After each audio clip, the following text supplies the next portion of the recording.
Salut, c'est Trado, je suis content de vous retrouver pour la mise à jour des zones d'achat, des zones d'accumulation rationnelle pour les cryptos majeurs. Je vous rappelle que ce format ne s'adresse pas aux traders, ce format s'adresse à ceux qui veulent investir progressivement petit à petit dans les cryptos majeurs.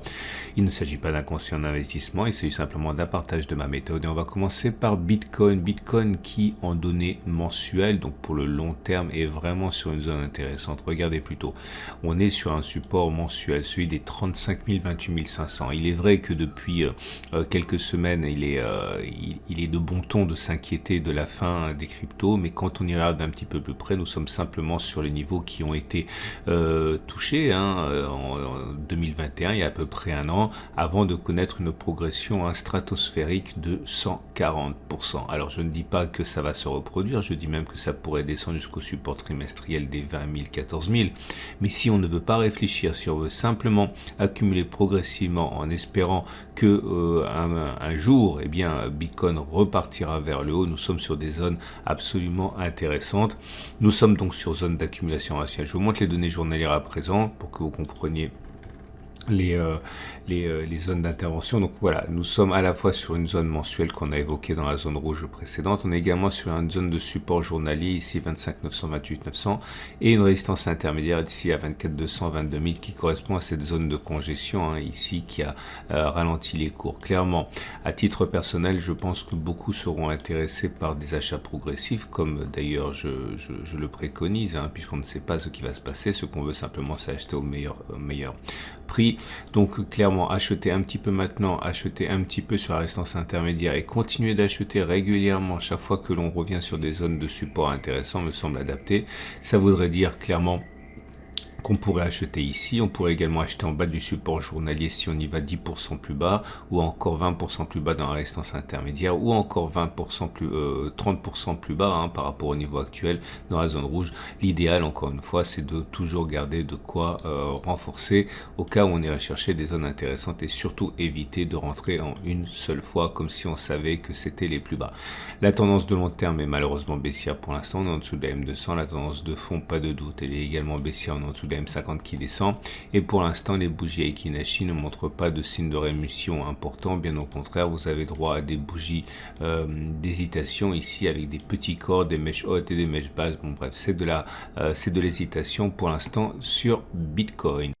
Et avant de passer à l'Ethereum, je vous rappelle que avec mes comparses, nous avons animé un webinaire la semaine qui vient de s'écouler et on y aborde notamment une analyse de long terme de Bitcoin qui pourrait vous intéresser tout en répondant à la question que tout le monde se pose, jusqu'où la baisse plausible de Bitcoin.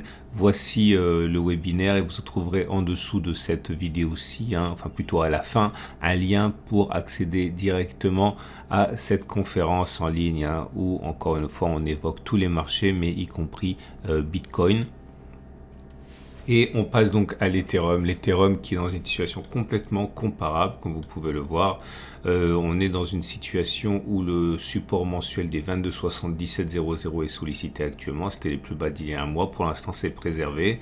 En données mensuelles, on voit que le prochain support sera un retour sur cette zone de résistance qui a été cassée, qui a changé de polarité, qui est devenu support théorique à 14,30 100. Donc, sans savoir ce qui va se passer, puisqu'on ne sait jamais. Ce qu'on sait par contre, c'est que ce sont des zones plus intéressantes que d'autres pour acheter puisqu'un rebond est plus plausible qu'à un autre moment sur ces zones de support majeur. Donc je pense que cette zone est une zone d'accumulation rationnelle. Plus bas, c'est-à-dire 20% à 40% plus bas, on a une autre zone d'accumulation rationnelle, zone sur laquelle des achats progressifs peuvent avoir lieu. Inutile à mon avis d'acheter dans cette zone blanche qui ne correspond à rien et qui devrait normalement être traversée si on casse et on clôture en dessous du support hebdomadaire de 19,82 710.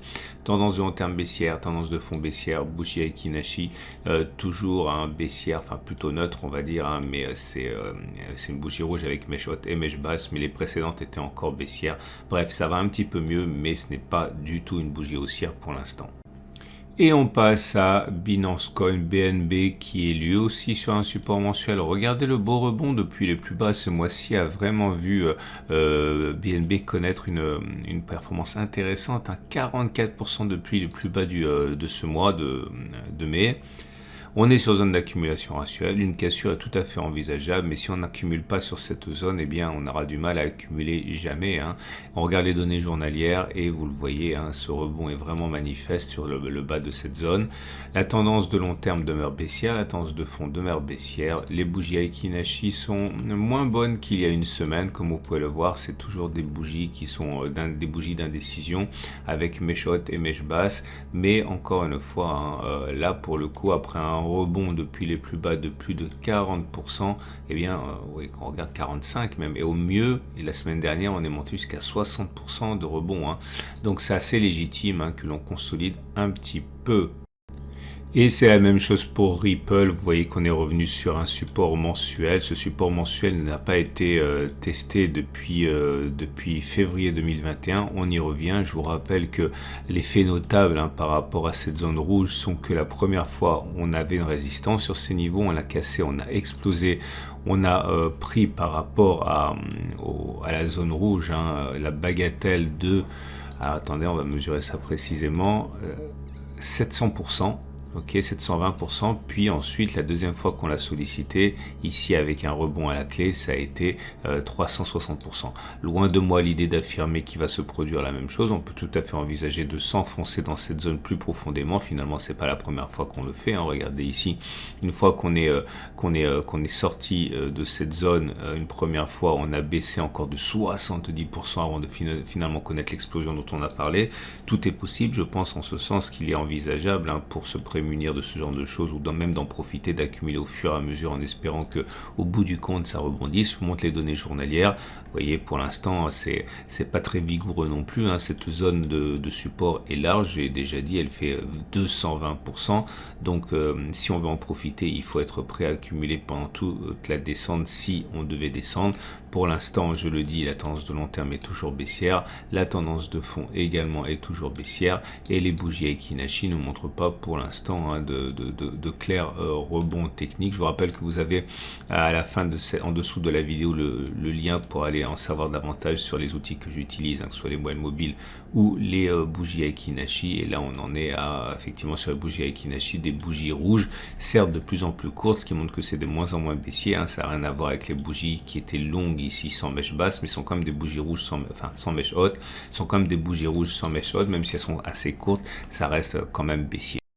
Alors Cardano est dans une situation un petit peu différente, non pas à cause de la tendance de long terme ni la tendance de fond qui sont baissières. Par contre, on n'est pas arrivé sur un support de long terme, ni mensuel ni trimestriel, puisqu'il est à 0,19-0,13 ici. On a touché, testé et rebondi sur un support intermédiaire à 0,40-0,28. Regardez, il faut remonter loin pour en trouver l'origine, mais c'est cette zone de congestion. Très souvent, les zones de congestion font l'objet ensuite de zones de support et de résistance. Donc c'est cette zone qui a été testée un petit peu après avoir été créé, c'était en février 2021 et sur lequel on a bien rebondi. Bon, il est vrai, il y avait le support trimestriel qui traînait également, mais pour l'instant, encore une fois, on a simplement rebondi sur cette zone ici. Depuis qu'on l'a fait, c'était en mai, le 12 mai, on a repris par rapport à ces niveaux 21% et au plus haut 57%. Donc ça ressemble quand même furieusement à ce qu'on a dit précédemment sur les autres cryptos. C'est du rebond technique pour l'instant, mais les bougies Aiki Nashi là non plus ne montrent pas de retournement aussi. Vous avez toujours des bougies rouges sans mèche haute. Bref, c'est que la pression est plutôt baissière. La zone d'accumulation rationnelle sur un retour sur cette 0,0428 et si on y va, les 0,19, 0,127. Attention, méfiez-vous de ces zones assez larges. On parle de zones quand même qui font plus de 30%, quasiment 40%, donc acheter en une fois au prétexte que l'on touche est peut-être un petit peu risqué. Certains préféreront acheter progressivement, petit à petit, à mesure que l'on s'enfonce dans la zone bleue. Attention, inutile d'investir dans la zone blanche, à mon avis, il faut recommencer si vous êtes intéressé par Cardano dans la zone rouge sans vous exténuer à acheter sur la zone blanche. Et on termine avec Solana dans une configuration plus classique où là aussi le support mensuel est testé, ça a été résistant, ça a été cassé, ça a fait l'objet d'un changement de polarité, on revient dessus et on est au bas de cette zone, ce qui en fait une zone particulièrement intéressante pour ceux qui croient au projet Solana. Et les données journalières montre que, comme dans toutes les cryptos qu'on a évoquées précédemment, on a eu droit à un rebond. Malheureusement, ce rebond s'étiole un petit peu. On a pris jusqu'à 65% lors de la première impulsion qui a suivi le 12 mai. Depuis, on a reperdu le terrain accumulé. On a perdu 32%. Ça va vite sur les cryptos. Mais en tout cas, on est toujours au-dessus des plus bas, c'est-à-dire 23% dessus des plus bas. On est sur zone d'accumulation rationnelle, c'est une évidence. Ceux qui veulent acheter en croyant à ce projet sont dans une zone où il est plausible de le faire.